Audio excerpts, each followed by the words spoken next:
জুলাই থেকে আগস্টের প্রথম সপ্তাহ পর্যন্ত ছাত্র জনতার গণ অভ্যুত্থানের ফলে বাংলাদেশে খানিকটা থমথমে পরিবেশ সৃষ্টি হয়। এমন অবস্থায় সাবেক প্রধানমন্ত্রী শেখ হাসিনা পদত্যাগ করে দেশ ছাড়লে আইন শৃঙ্খলা পরিস্থিতির অবনতি হতে দেখা যায়। 3 সপ্তাহের বেশি সময় ধরে চলা আন্দোলনের সমর্থনে সামাজিক যোগাযোগ মাধ্যমে প্রায়শই শান্তির বার্তা দিয়েছেন ক্রিকেটাররা, যার ফলে স্বাভাবিকভাবে দেশের বাজে পরিস্থিতি সবসময় খবর রাখতেন নাজমুল হোসেন শান্ত, লিটন দাসরা। এমন পরিস্থিতিতে অনেক সময় ক্রিকেটারদের মানসিকভাবে ভেঙে পড়ার সম্ভাবনা তৈরি হয়। শুধু তাই নয়, দেশের এমন অবস্থায় মাঠের ক্রিকেটে মনোযোগ দেওয়াও কঠিন হয়ে পড়ে। যদিও পেশাদার ক্রিকেটার হিসেবে নিজেদের কাজটা ঠিকঠাক করে যেতে চান তারা।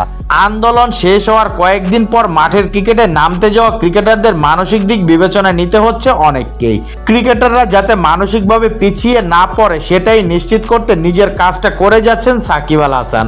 বাংলাদেশের spin bowling coach Mushtaq Ahmed জানিয়েছে, দলের মাঝে ইতিবাচক পরিবেশ বজায় রাখতে মনোবিদের ভূমিকায় কাজ করছেন সাকিব, শান্ত, মুশফিকরা।